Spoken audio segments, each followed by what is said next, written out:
Ever wondered if a queen could rule a global power for over 40 years by basically ghosting every guy who proposed, using her single status as her ultimate diplomatic superpower?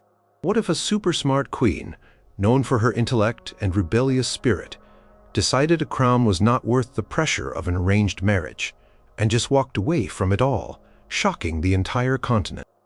Could a woman arrive in a foreign land, marry into its royal family, then boldly seize control of the whole empire from her not-so-great husband and go on to become one of the most legendary rulers her adopted country had ever seen? And what about this? Is it possible for a woman who started as a concubine to climb the treacherous ladder of court politics so high that she eventually declares herself emperor, founds her very own dynasty, and rules a massive empire totally like a boss? Imagine an ancient queen in a world dominated by men who not only took the throne but also dressed like a king, even sporting a ceremonial fake beard, just to show everyone she was every bit as capable and in charge. Think she managed to pull it off for decades. Then there's the sheer drama. What could possibly drive a mother, an empress regent, to make the devastating choice to seize ultimate power, even if it meant a brutal, heartbreaking showdown with her own son, changing the line of succession forever? Can a young king be so intensely dedicated to warfare and expanding his kingdom's military might that he completely ignores marriage proposals from powerful royal families across Europe, choosing instead to live and ultimately die on the battlefield alongside his soldiers?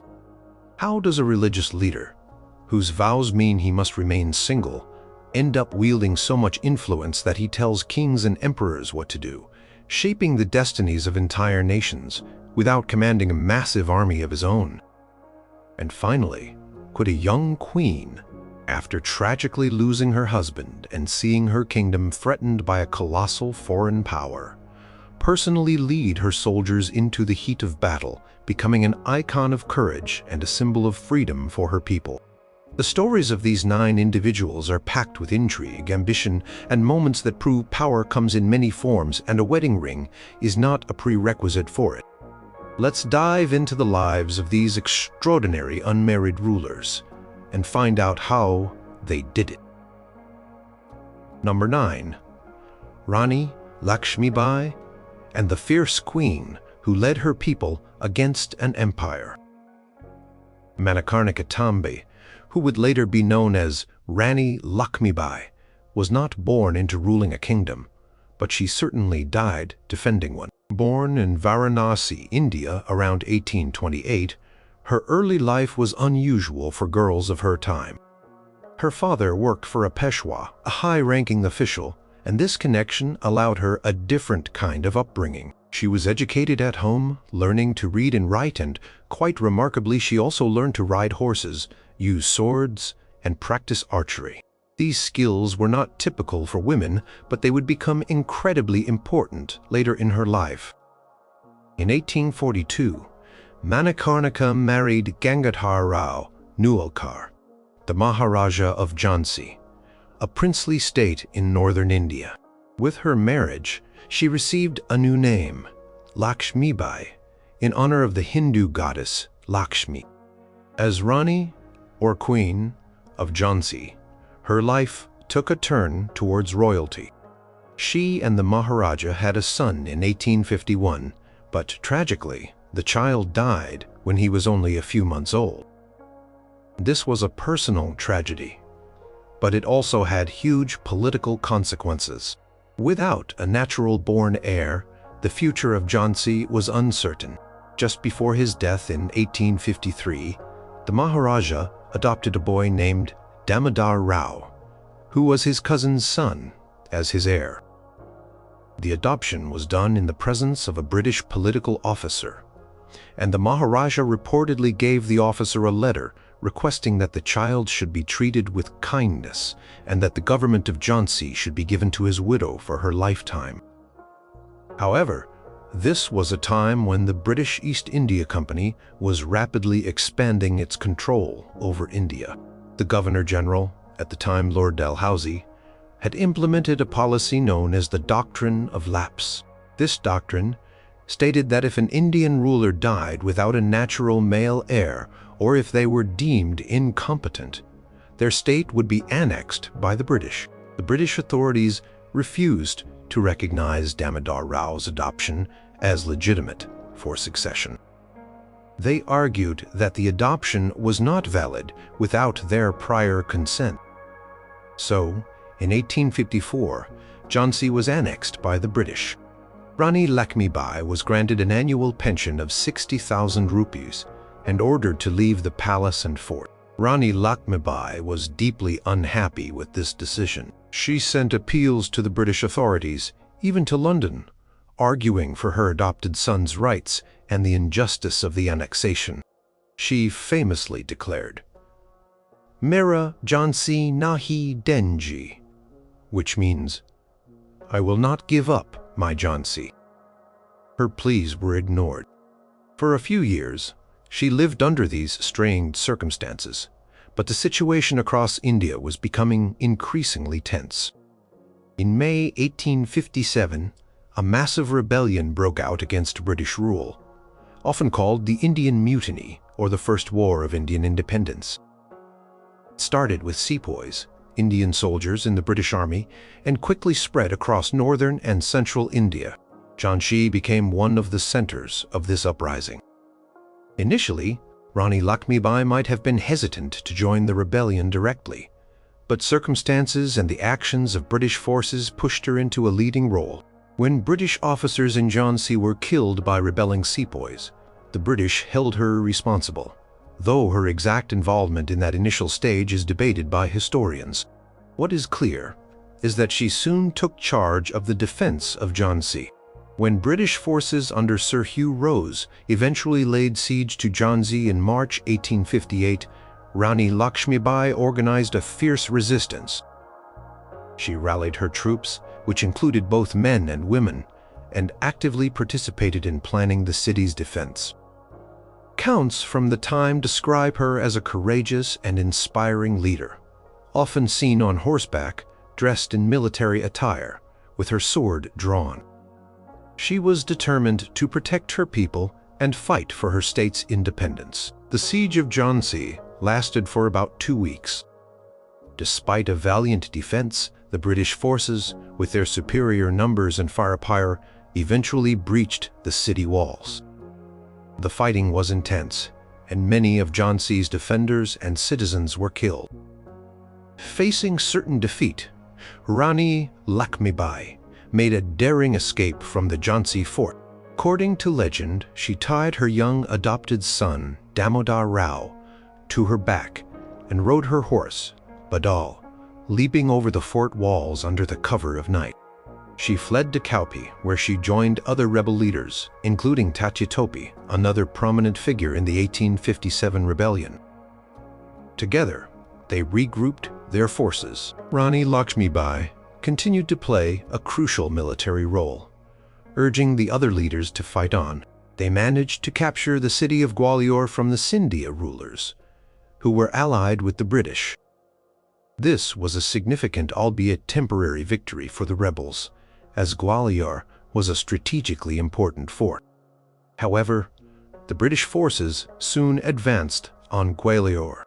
Rani Lakshmibai, dressed as a cavalry leader, fought bravely in the Battle of Kotah-ki-Serai near Gwalior on June 17th or 18th, 1858.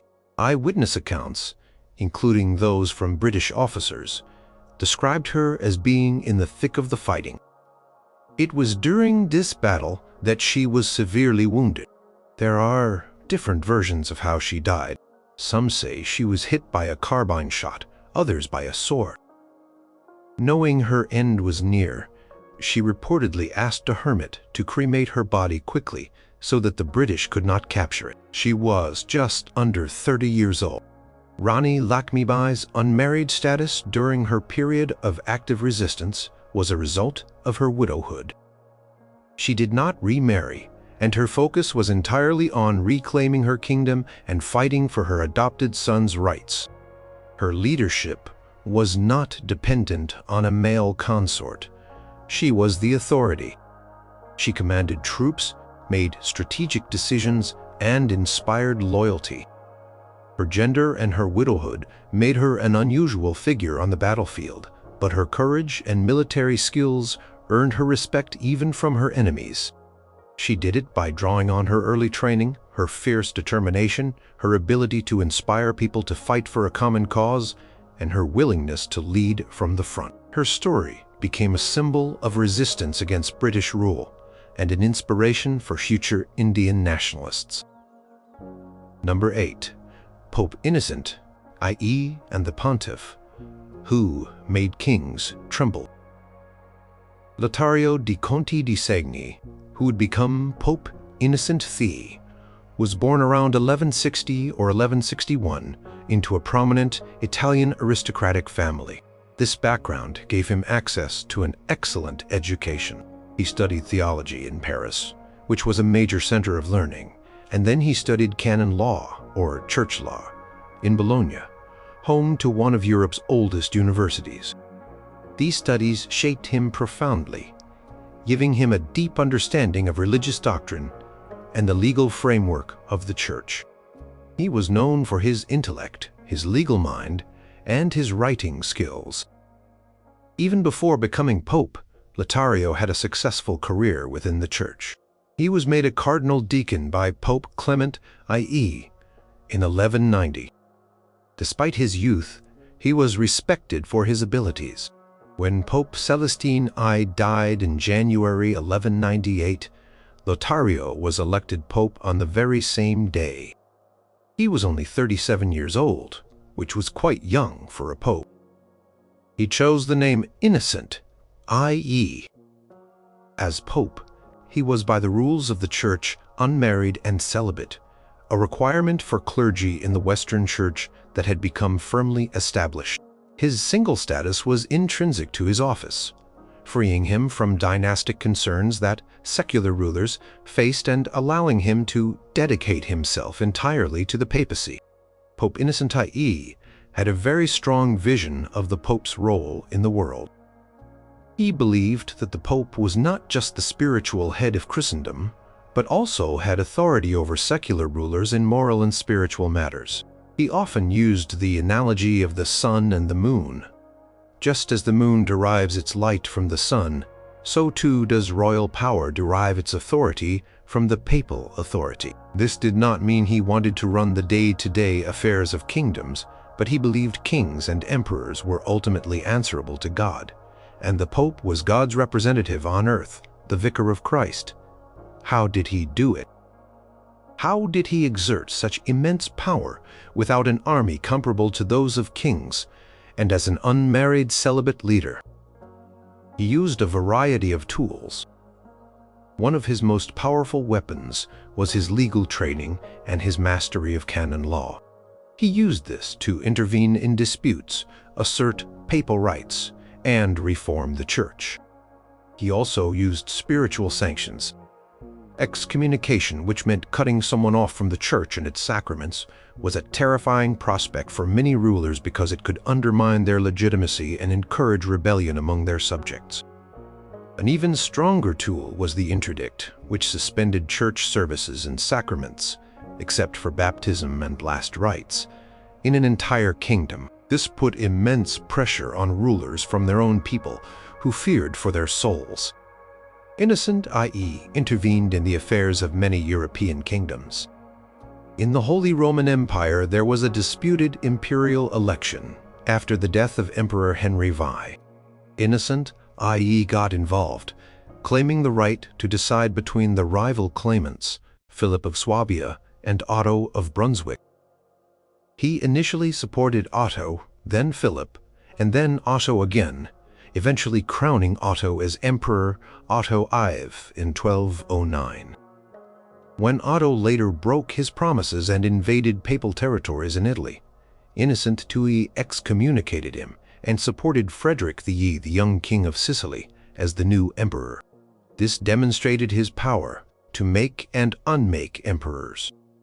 In England, he famously clashed with King John. The dispute began over the appointment of the Archbishop of Canterbury. Innocent IE rejected King John's candidate and chose Stephen Langton. When John refused to accept Langton, Innocent placed England under an interdict in 1208 and excommunicated John in 1209. This weakened John's position significantly, contributing to the baronial unrest that eventually led to Magna Carta. Facing internal rebellion and the threat of a French invasion backed by the Pope, King John eventually submitted to Innocent IV in 1213. He accepted Langton, compensated the Church, and in a remarkable act of submission declared England and Ireland to be papal fiefs, meaning he acknowledged the Pope as his feudal overlord and agreed to pay an annual tribute to Rome. In France, Innocent I compelled King Philip Augustus to take back his wife Ingeborg of Denmark, whom Philip had repudiated shortly after their marriage. After years of pressure, including the threat of an interdict, Philip eventually relented. Innocent I also launched the Albigensian Crusade in southern France against the Cathar heresy. While this crusade led to much brutality and the expansion of French royal power in the south, it showed the Pope's ability to mobilize secular rulers for religious causes. He also approved the establishment of new religious orders, most notably the Franciscans, founded by St. Francis of Assisi, and the Dominicans, founded by St. Dominic. These orders played a huge role in rejuvenating spiritual life and combating heresy through preaching and poverty. One of the most significant events of his papacy was the Fourth Lateran Council in 1215. This was a massive church council attended by hundreds of bishops, abbots, and representatives of secular rulers. The council issued 70 decrees that reformed many aspects of church life and doctrine. Defined the doctrine of transubstantiation, mandated annual confession and communion for all adult Christians, regulated the conduct of clergy, made rules about marriage, and called for a new crusade to the Holy Land. The decisions of this council had a lasting impact on the Catholic Church for centuries. Innocent I was also a skilled administrator who reformed the papal curia, the administrative body of the Church. He worked to centralize church governance and extend papal influence. His unmarried status meant he was not distracted by family ambitions for his children or by the need to secure dynastic alliances through marriage for himself. His family was the Church, and his efforts were directed toward strengthening its power and prestige. He did it through his formidable intellect, his legal acumen, his unwavering belief in papal supremacy, his skillful use of diplomatic and spiritual weapons, and his ability to organize and legislate through events like the Fourth Lateran Council. He died in 1216, leaving the papacy at what many historians consider the height of its temporal power and influence in the Middle Ages. Number 7. King Charles XII of Sweden, and the warrior king who lived for battle, not for brides. Charles XII, often called the Swedish meteor or the Lion of the North, ascended to the throne of Sweden in 1697 at the tender age of 15. His father, Charles Z, had established an absolute monarchy, so young Charles inherited immense power. From a very early age, he showed a strong will, a passion for military matters, and a disdain for the luxuries and comforts of courtly life. He was intensely focused and driven. He never married, and there is little evidence he ever seriously considered it or had any significant romantic relationships. His life was almost entirely consumed by war. How did he find himself in a position to be a warrior king? Almost immediately.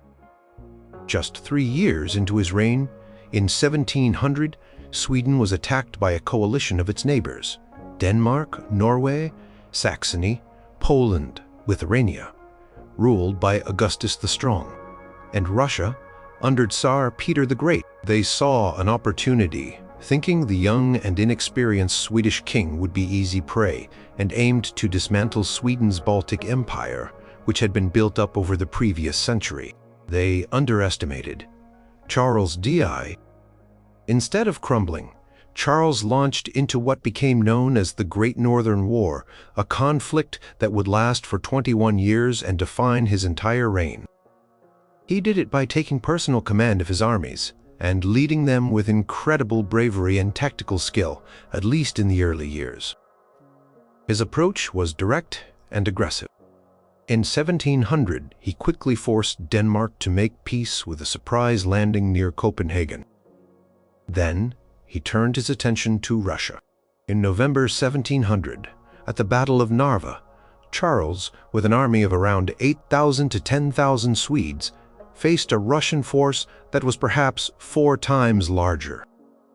In a blinding snowstorm, the Swedish army launched a ferocious attack and achieved a stunning victory, routing the Russian army. This victory made Charles XII famous throughout Europe. After Narva, Nenni advised Charles to pursue Peter the Great and finish off Russia. However, Charles decided to focus on Augustus the Strong, the Elector of Saxony and King of Poland, Lithuania. For the next several years, Charles campaigned in Poland and Saxony, winning a series of battles. He successfully deposed Augustus and installed his own candidate, Stanislaw Leszczynski, as King of Poland in 1704. He then invaded Saxony in 1706, forcing Augustus to formally renounce the Polish throne and break his alliance with Russia through the Treaty of Altenstadt in 1706. By this point, Charles XI was at the zenith of his power. He had defeated 2 of his 3 main enemies and was widely regarded as a military genius. His unmarried status played a role in his public image and his focus. He was portrayed as a king wholly dedicated to his country and his soldiers, unencumbered by a wife or family distractions. Marriage proposals came from various European courts, offering alliances and heirs, but Charles showed no interest. His bride, it was said, was war. His personal life was austere. He ate simple food, slept on the ground with his soldiers, and dressed plainly, often in a simple blue uniform. This endeared him to his troops, who admired his toughness and his willingness to share their hardships. How did he manage to keep his war machine going? Sweden was a relatively small country in terms of population, but it had a highly efficient administrative system, a well-trained army, and a king who was willing to push its resources to the absolute limit. Charles's early victories brought in some resources, but the long wars were a huge drain. The turning point of the Great Northern War and of Charles's reign came when he finally decided to invade Russia in 1707–1708. This campaign was disastrous. Peter the Great had used the intervening years to modernize his army and adopted a scorched earth policy, denying the Swedes supplies. The Russian winter of 1708–1709 was exceptionally harsh. Charles's army, already suffering from lack of food and attrition, was decisively defeated at the Battle of Poltava in June 1709. It was a catastrophic loss. Much of the Swedish army was destroyed or captured. Charles himself was wounded just before the battle and had to be carried on a stretcher. He managed to escape the battlefield and fled south into the Ottoman Empire with a small group of followers. He spent the next 5 years in exile in the Ottoman territory, much of it at Bender in Moldavia, present-day Tiina, Moldova. Even from exile, he tried to persuade the Ottomans to attack Russia, and they did, briefly. But Charles could not regain the initiative. His prolonged absence from Sweden created political problems back home. In 1714, Charles made a legendary surprise return to Swedish Pomerania, riding incognito on horseback across Europe in just over 2 weeks. He arrived unannounced, looking like a common soldier. He immediately set about trying to revive Sweden's war effort, even though the situation was grim. His former enemies had re-entered the war, and Sweden had lost most of its overseas territories. Charles remained undeterred and characteristically aggressive. He opened a new front by invading Norway, then part of Denmark-Norway, in 1716 and again in 1718.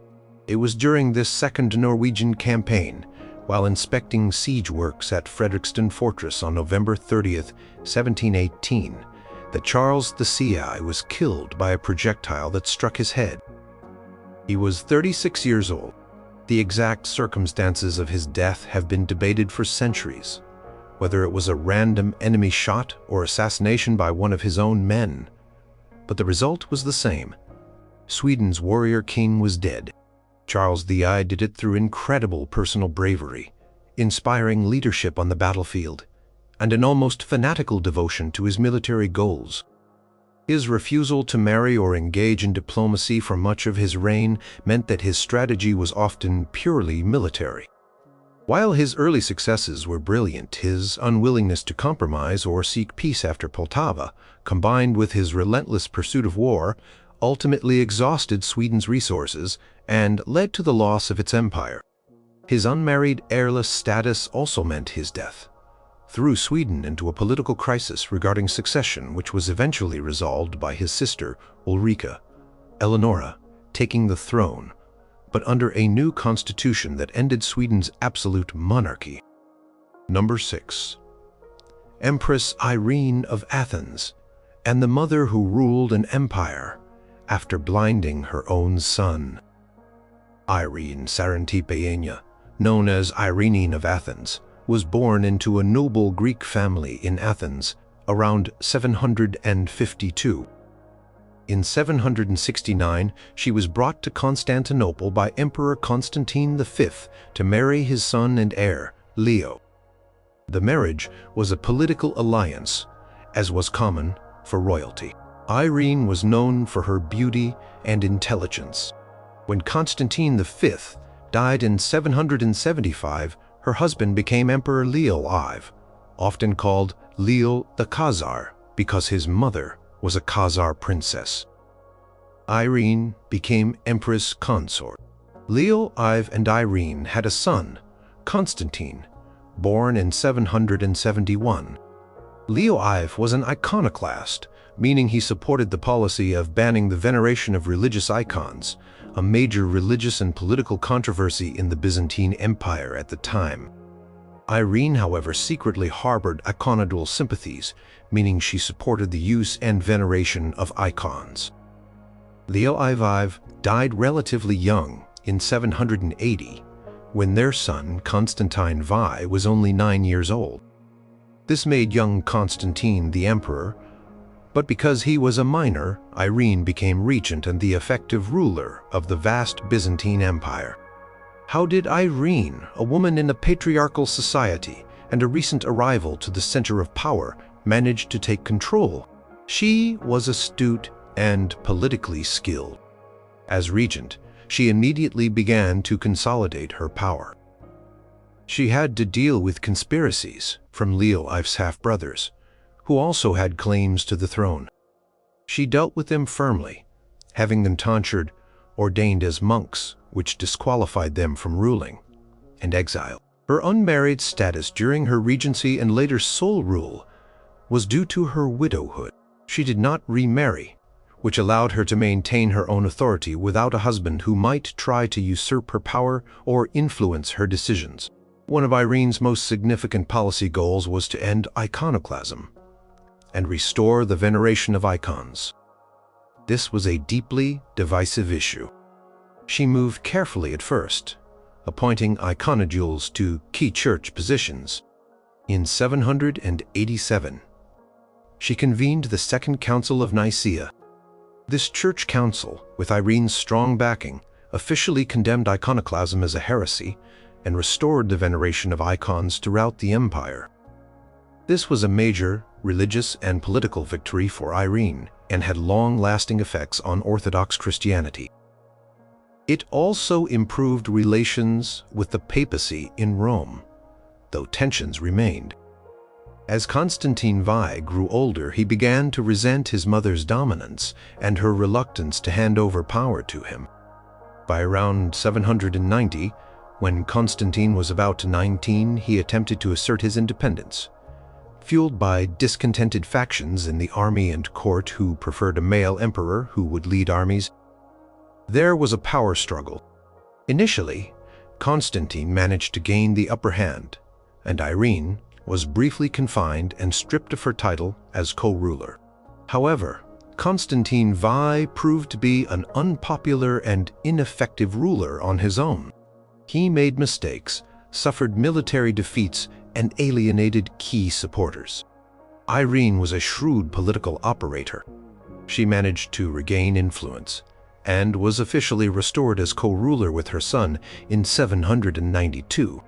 But the relationship was irreparably damaged, and the co-rule was fraught with tension. Irene continued to plot to secure sole power. She systematically worked to undermine Constantine's support and build her own. The final, brutal act came in 797. Irene, with the support of her allies in the court and bureaucracy, organized a conspiracy against her own son. Constantine VI attempted to flee but was captured. On Irene's orders, he was blinded in the porphyry chamber of the imperial palace, the very room where he had been born.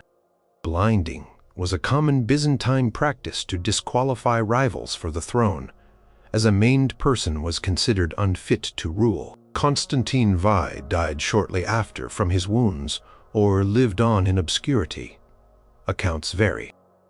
With her son out of the way, Irene became the first woman to rule the Byzantine Empire in her own right, not as a regent or consort, but as Empress Regnant. She used the male title Basileus, Emperor, rather than Basilissa, Empress, in some contexts, though this is debated by historians.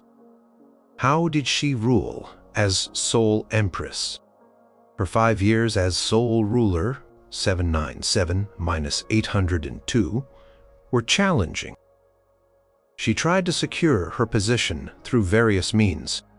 She reduced taxes and engaged in charitable activities to gain popular support. However, her reign was plagued by financial difficulties, partly due to her tax policies and the costs of maintaining a lavish court. She also faced threats from the Abbasid Caliphate, with Harun al-Rashid launching raids into Byzantine territory. Her unique position as a woman ruling the Roman Empire in her own name had significant implications. In Western Europe, some, including Pope Leo XI, considered the Roman imperial throne to be vacant because a woman was occupying it.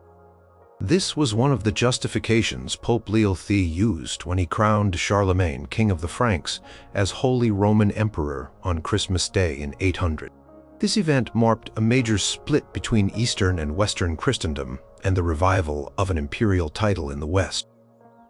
There were even discussions, though they came to nothing, about a possible marriage between Irene and Charlemagne to unite the two empires. Such a marriage would have ended her unmarried ruler status, but it never materialized. Irene's downfall came in 802. Discontent over her financial management, the perceived weakness of the empire under her rule, and the unusual nature of her holding the imperial title led to a conspiracy among high-ranking officials. Nikephoros, her finance minister, Logothetes II Genicou, was proclaimed emperor. Irene was deposed and exiled to the island of Lesbos. She died there in 803. Irene of Athens did it through immense political skill, patience, ruthlessness, and a deep understanding of Byzantine court politics.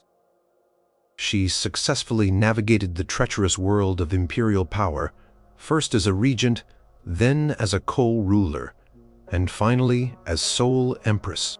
Her restoration of icons was a major achievement. Her methods, particularly the blinding of her own son, were brutal even by the standards of the time, but they were an indication of how determined she was to hold on to power in a system that was not designed for a woman to rule alone.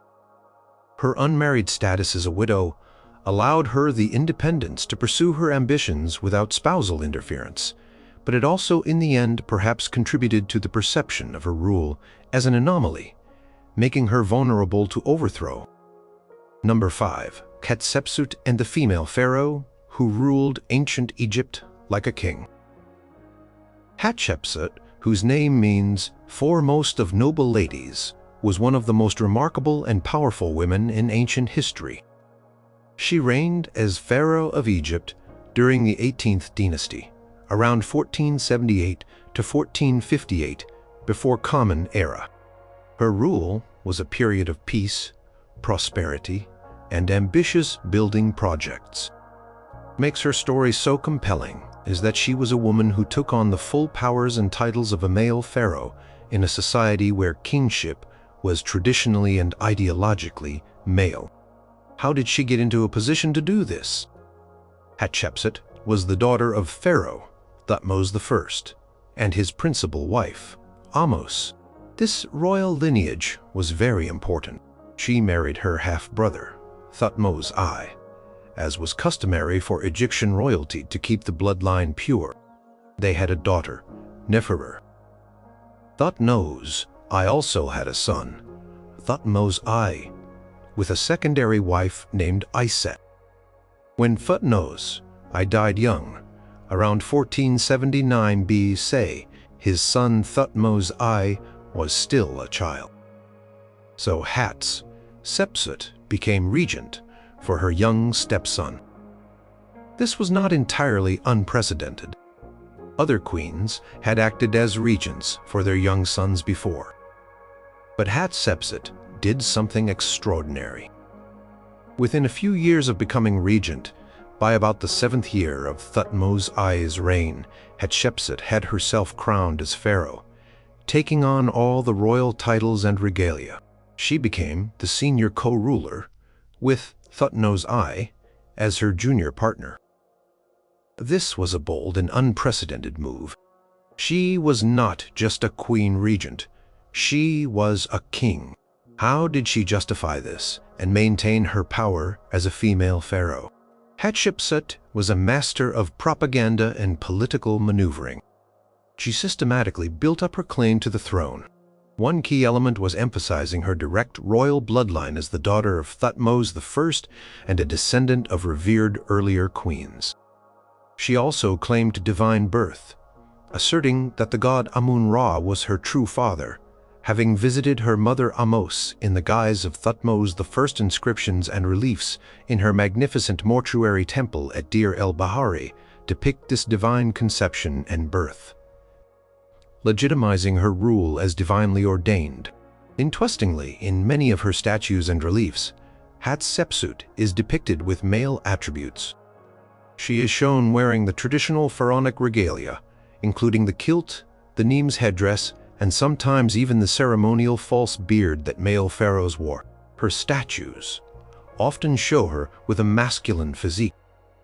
This was likely not an attempt to deceive people into thinking she was a man, but rather a way to conform to the established iconography of kingship.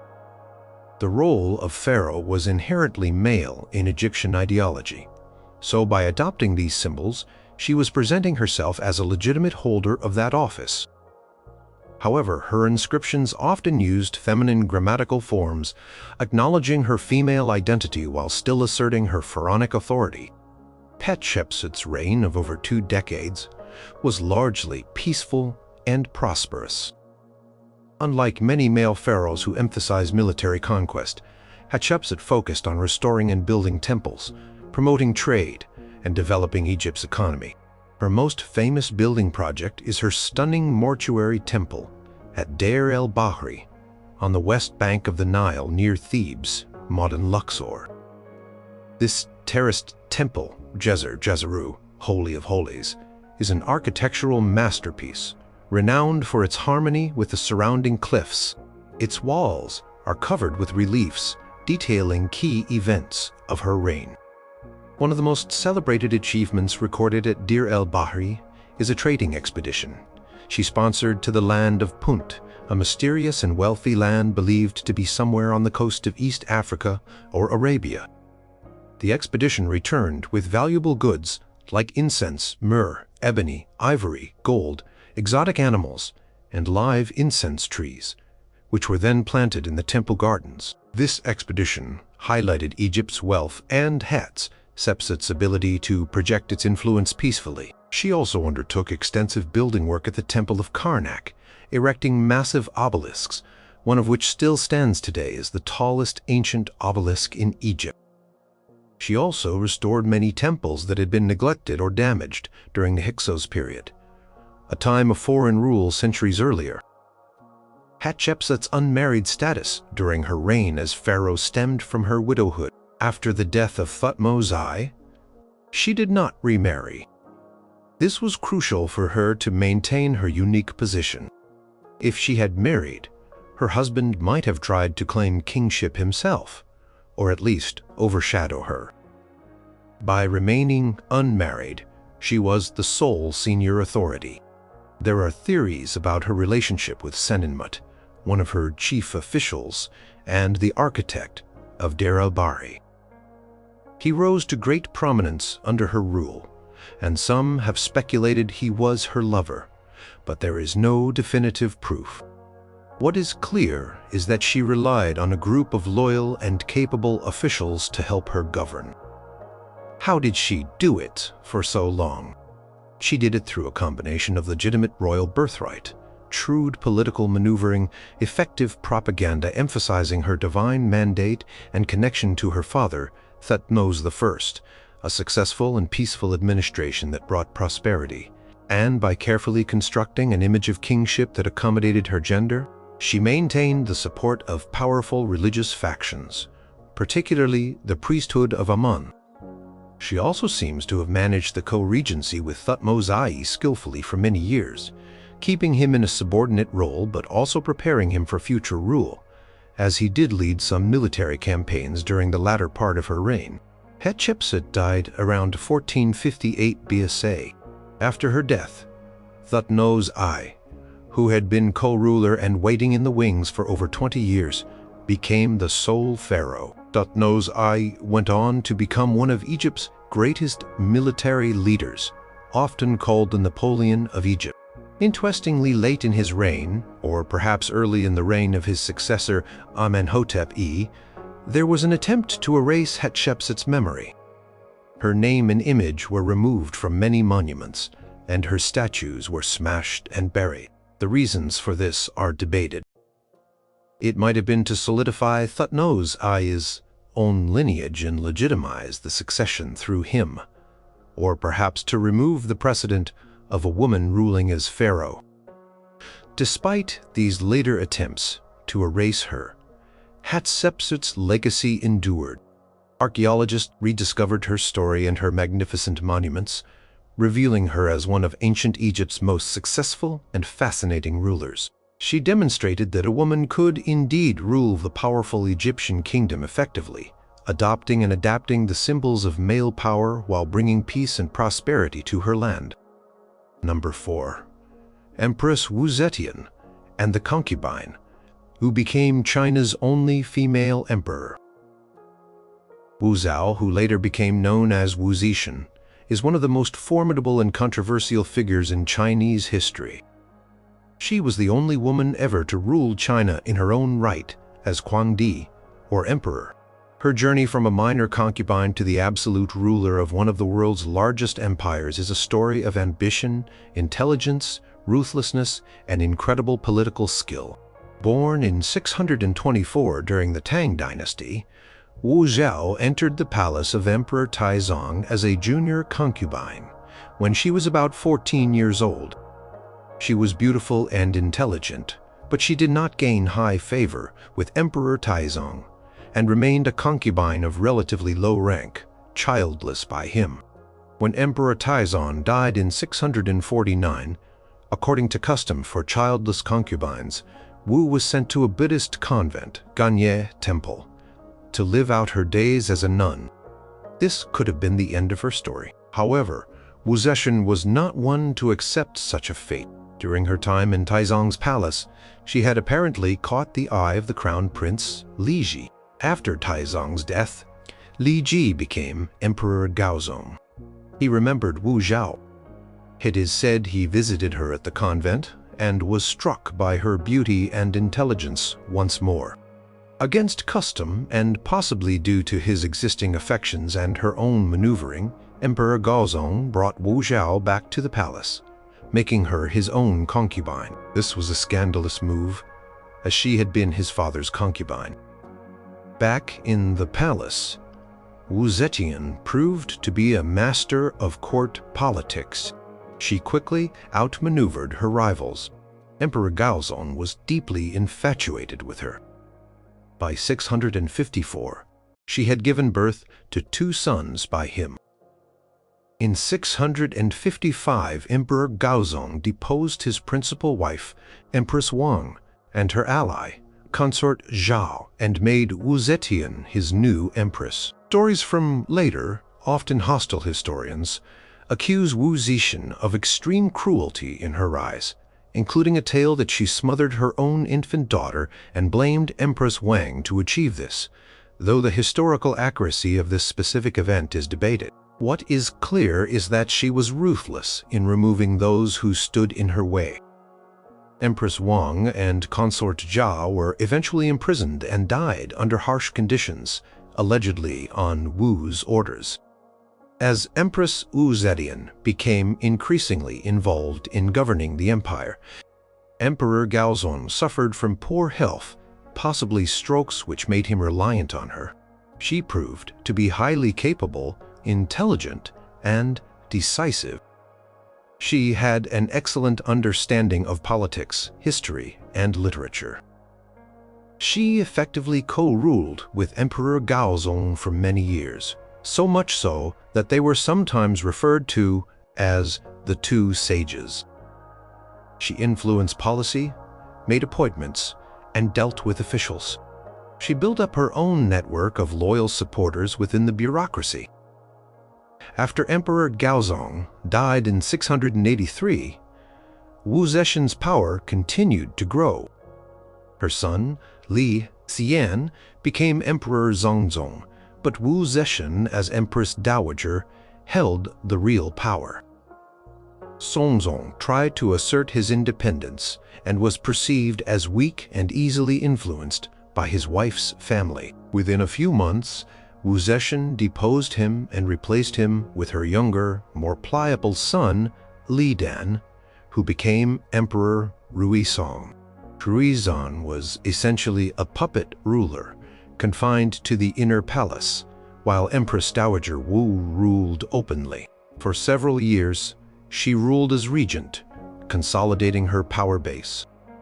She used a secret police force to eliminate political opponents and potential rivals, creating an atmosphere of fear among officials, but also promoting capable individuals loyal to her. She was astute at using propaganda and symbolism. She commissioned scholars to write biographies of exemplary women, subtly promoting the idea of female leadership. She also associated herself with Buddhism, which was very popular in China at the time. Some Buddhist texts were even interpreted or discovered to prophesy the rule of a female sovereign. She claimed to be a reincarnation of a bodhisattva. In 690, Wu Zetian took the ultimate step. She declared herself emperor, founding her own dynasty, the Zhao dynasty, interrupting the Tang dynasty. She adopted the title Shengshen Huangdi, Holy and Divine Emperor. This was an unprecedented move in Chinese history. She was no longer just a regent or an empress dowager. She was the sovereign, the son of heaven, or in her case, daughter of heaven. She was around 67 years old at this point. How did she rule as emperor? Her reign as Emperor Shengshen, from 690 to 705, was a period of relative stability and prosperity for China, despite the ruthlessness she often employed. She focused on recruiting talented officials based on merit, often through the imperial examination system, rather than solely on aristocratic background. This brought new men into government who were loyal to her. She was known for her ability to judge character and for her decisiveness. She promoted agriculture, reduced taxes on peasants in some areas, and generally maintained a strong and centralized state. She also pursued an assertive foreign policy, though with mixed results. Her unmarried status during her supreme rule as Empress Dowager and then Emperor was a consequence of Emperor Gaozong's death. She did not remarry. This was essential for her unique position. Any husband would have complicated her claim to sole supreme authority. While she had favorites and lovers during her later years, none held official consort status that could challenge her power. She was the ultimate authority. Her methods of doing it involved a combination of factors: her exceptional intelligence and political acumen, her understanding of court dynamics, her ability to cultivate loyalty, her strategic use of religion and propaganda, her ruthlessness in eliminating opposition, and her genuine talent for governance. She also benefited from the long period of co-rule with Emperor Gaozong, which allowed her to learn statecraft and build her power base. As Wu Zetian grew older, the question of succession became pressing. Should she pass the throne to her Wu family nephews or restore the Tang dynasty by naming one of her sons from the Li family as heir? This was a major point of contention at court. Eventually, in 698, influenced by her trusted Chancellor Di Renji and others, she recalled her son Li An, the former Emperor Zongzong, from exile and made him crown prince. This signaled a likely return to the Tang line. In 705, when Wu Zetian was over 80 years old and seriously ill, a group of high officials and generals staged a palace coup. They forced her to abdicate in favor of Li An, who reascended the throne as Emperor Zongzong, restoring the Tang dynasty. Wu Zetian was given the honorific title Empress Regnant Zetian Dacian, but her reign was over. She died later that year. Wu Zetian's legacy is complex. Traditional Confucian historians, who were often biased against female rulers and against anyone who usurped the throne, depicted her in a very negative light, emphasizing her cruelty, her illicit affairs, and her disruption of the dynastic order. However, more modern assessments often acknowledge her political skills, her competence as a ruler, and the relative stability and prosperity China enjoyed during much of her time in power. She remains a unique and fascinating figure, a woman who defied all conventions to reach the pinnacle of power in imperial China. Number 3. Catherine the Great and the German princess, who became Russia's most renowned empress. Sophie Friedrich August von Anhalt-Zerbst was born in 1729 in Stettin, Prussia, now Szczecin, Poland, into a minor German princely family. Her prospects were not initially grand, but her life took a dramatic turn when she was chosen by Empress Elizabeth of Russia as a bride for her nephew and heir, Peter of Holstein-Gottorp. In 1744, Sophie traveled to Russia, converted to Russian Orthodoxy, took the name Yekaterina Alexeyevna, Catherine, and in 1745 married Peter. Her marriage was deeply unhappy. Peter, who became Tsar Peter I in 1762, was widely regarded as immature, eccentric, and pro-Prussian, Russia's enemy at the time. He was unpopular with the Russian nobility, the military, and the Orthodox Church. Catherine, on the other hand, was intelligent, ambitious, and shrewd. She dedicated herself to learning the Russian language, understanding Russian culture, and cultivating relationships with influential people at court. She read, widely absorbing the ideas of the European Enlightenment from writers like Voltaire and Montesquieu. Peter I's reign was short and disastrous, lasting only 6 months. Quickly alienated powerful groups in Russia. He withdrew Russia from the 7 Years' War, making peace with Prussia and giving up Russian territorial gains which angered the army. He also planned to subordinate the Russian Orthodox Church and confiscate its lands, and he showed open disdain for Russian customs. Catherine, sensing the deep discontent, became the focal point for those who opposed Peter. How did Catherine seize power? In June 1762, just 6 months after Peter CE became Tsar, a coup d'état was launched in Catherine's favor. It was led by her lover, Grigory Orlov, and his brothers, who were influential officers in the Guards regiments, along with other powerful nobles and church officials. Peter CE was arrested and forced to abdicate. A few days later, he was killed under mysterious circumstances while in custody. Catherine's level of direct involvement in his death remains a subject of historical debate, though she certainly benefited from it. Catherine was proclaimed Empress Catherine E, later known as Catherine the Great. She was 33 years old. As a foreigner who had come to power through a coup that involved the death of her husband, Catherine's position was initially precarious. She had no legitimate blood claim to the Russian throne. Her son Paul was the rightful heir by descent. However, Catherine was determined to rule in her own right. She did it by demonstrating strong leadership, by cultivating the support of the nobility, and by projecting an image of herself as a true Russian patriot and an enlightened monarch. Catherine never remarried after Peter CE's death. This was a crucial decision.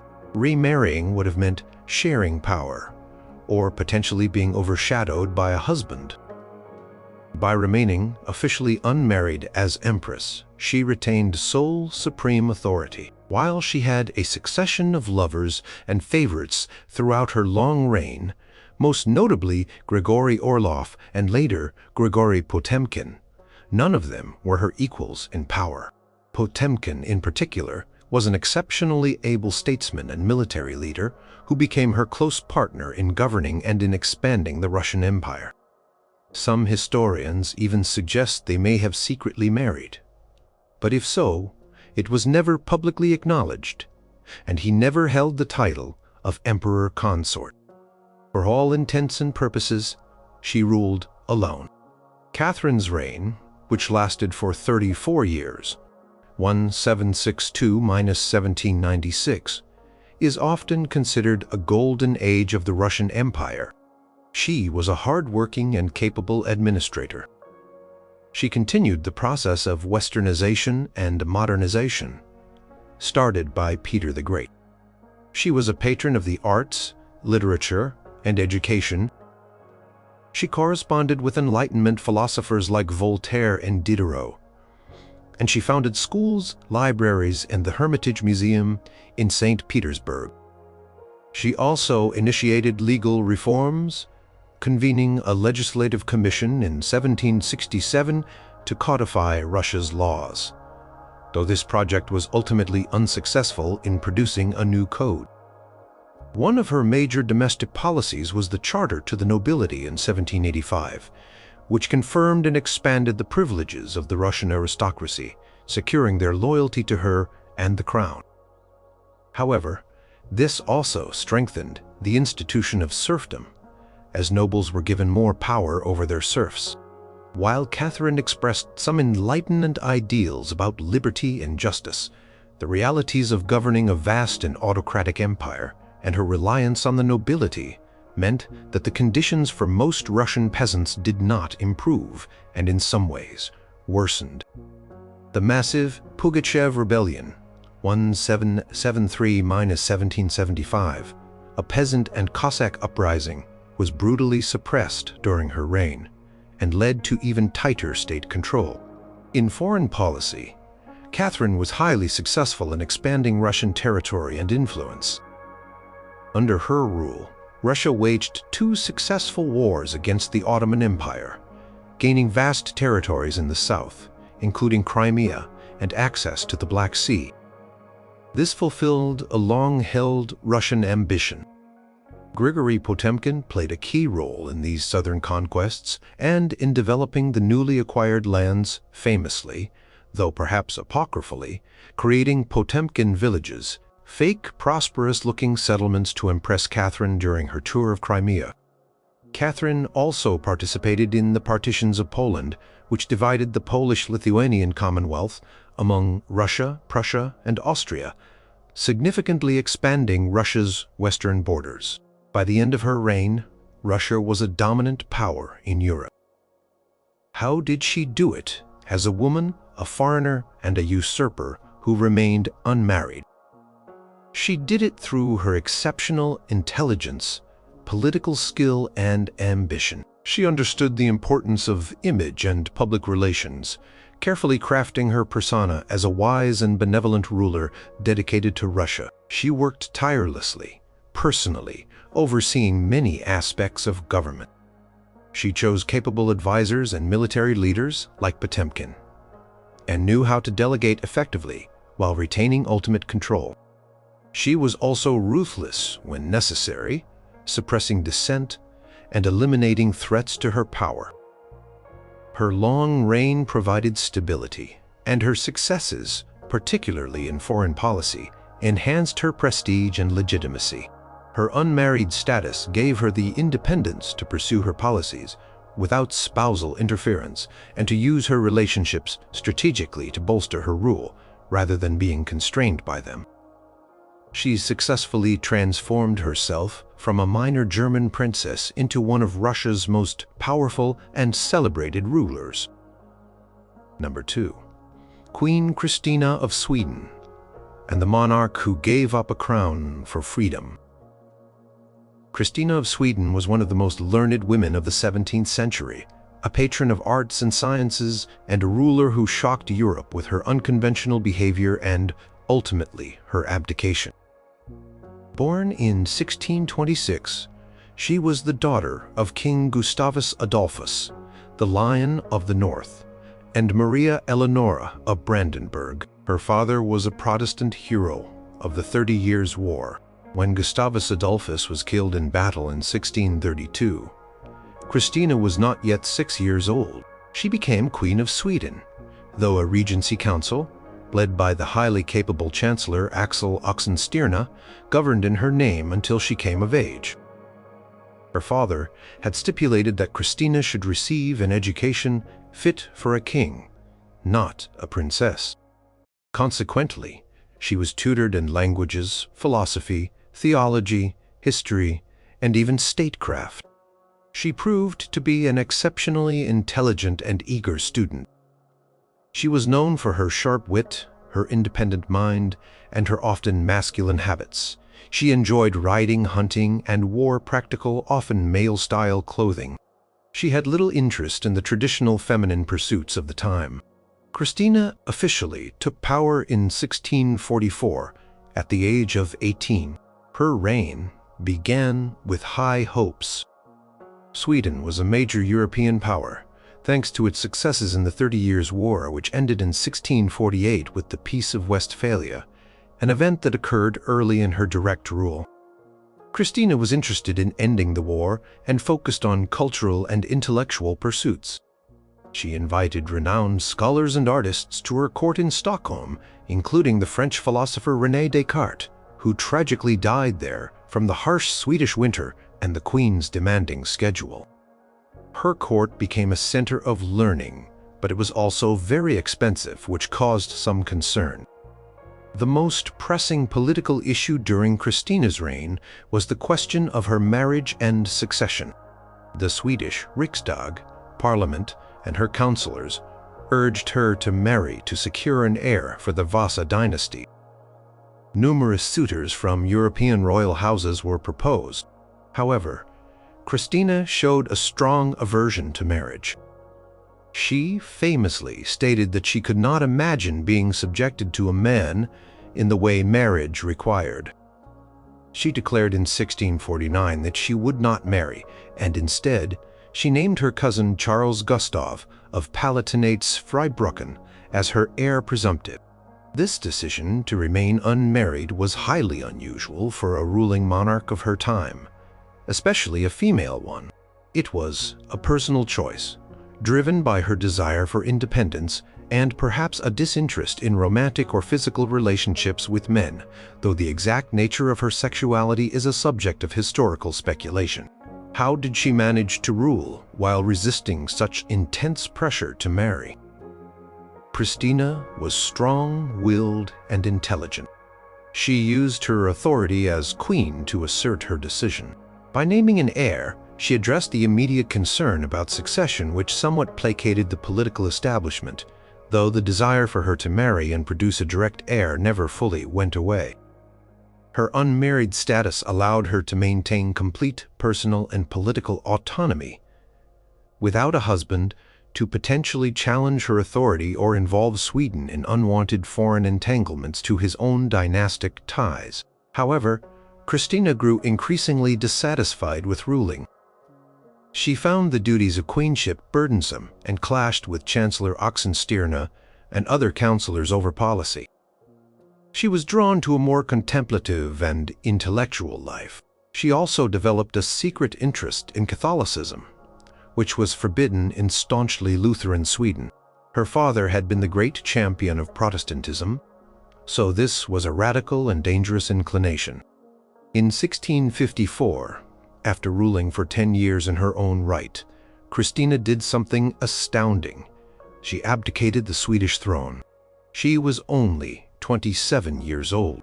Her official reasons were her health and the burdens of rule, but her deeper motivations were complex. They included her desire for personal freedom, her wish to convert to Catholicism openly, which she could not do as Queen of Sweden, and perhaps a general weariness with the expectations placed upon her. Her abdication was a carefully planned event. She ensured her cousin Charles Gustav would succeed her smoothly as King Charles X Gustav. After her abdication, Christina left Sweden. She traveled through Europe, eventually settling in Rome. In Brussels, in late 1654, she secretly converted to Catholicism. Her public conversion took place in Innsbruck in 1655, causing a sensation across Europe.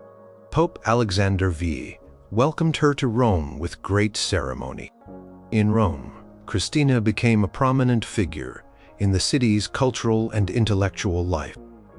She established a learned academy in her palace, patronized artists and musicians like Arcangelo Corelli and Alessandro Scarlatti, and amassed a significant collection of art and books.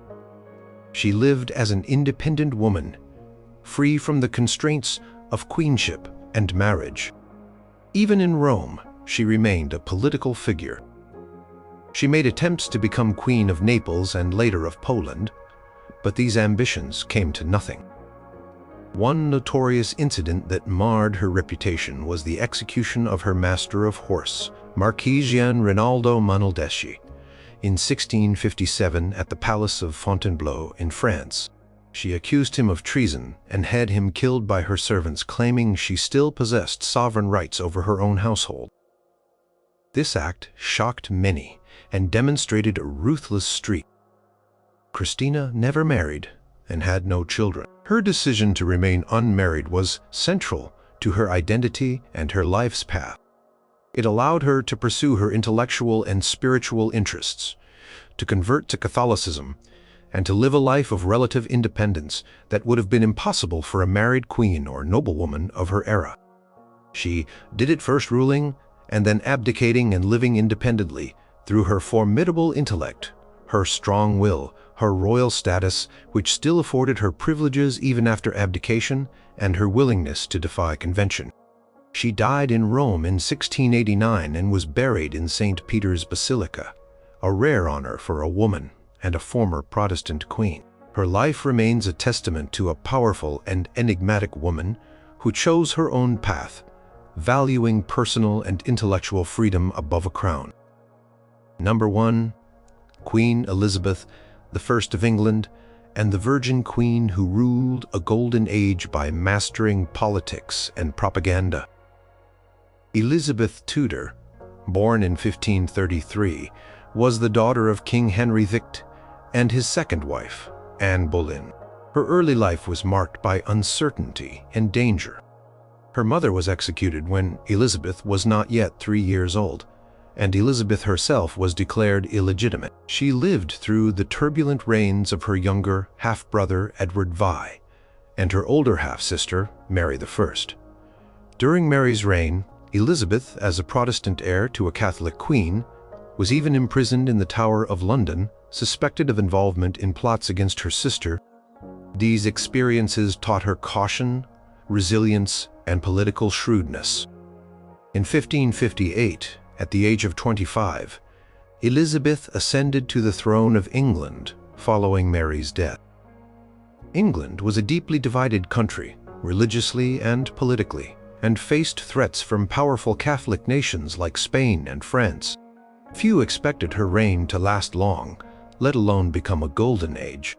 One of the most defining characteristics of Elizabeth's long reign of 44 years was her decision to never marry. This was a radical choice for a female monarch in the 16th century. From the moment she became queen, there was immense pressure on her to marry and produce an heir to secure the Tudor succession and to provide a male ruler to guide her. Parliament, her counselors, and the public all expected it. Suitors came from all over Europe, including King Philip II of Spain, her former brother-in-law, various French princes like the Duke of Anjou, archdukes from the Holy Roman Empire, and even Swedish royalty. At home, there were English nobles like Robert Dudley, Earl of Leicester, her childhood friend and rumored love. How did Elizabeth manage to remain unmarried and still rule so effectively? She turned her unmarried status into a diplomatic and political tool. For decades, she skillfully played the game of courtship, keeping multiple suitors hopeful without committing to any of them. This marriage diplomacy allowed her to play one foreign power against another, to negotiate alliances and to buy time for England to strengthen itself. If she married a foreign prince, it could drag England into continental wars or subordinate English interests to foreign ones. If she married an English nobleman, it could create jealousy and factionalism at court. By remaining single, she kept her options open and maintained her independence. She famously declared that she was married to her kingdom and that her subjects were her children. She cultivated a powerful public image as the Virgin Queen, devoted entirely to the welfare of her people. This image was reinforced through portraits, literature, and public appearances. Poets and playwrights celebrated her, often using mythological imagery, comparing her to goddesses like Diana or Astrea. This cult of personality helped to build loyalty and affection among her people, compensating for the lack of a king or a direct heir. Elizabeth was an exceptionally intelligent and well-educated ruler. She spoke multiple languages and had a keen understanding of politics. She chose her advisors wisely, most notably William Cecil, Lord Burghley, who served her loyally and capably for most of her reign, and Sir Francis Walsingham, her spymaster. While she listened to their counsel, she always made the final decisions herself. She was cautious and pragmatic, often preferring to delay difficult decisions if possible, but she could also be decisive and resolute when necessary. Her reign saw significant achievements.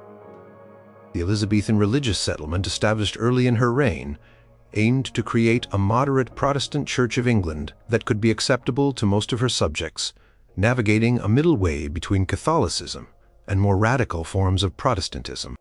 While it did not satisfy everyone and led to ongoing tensions with both Catholics and Puritans, it provided a degree of religious stability for much of her reign.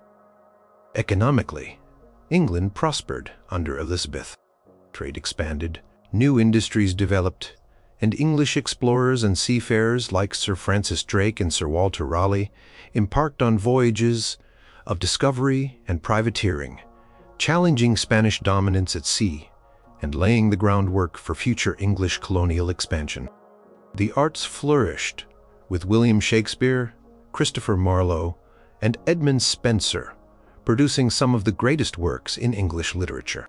One of the greatest challenges of her reign was the threat from Catholic Spain, ruled by Philip II.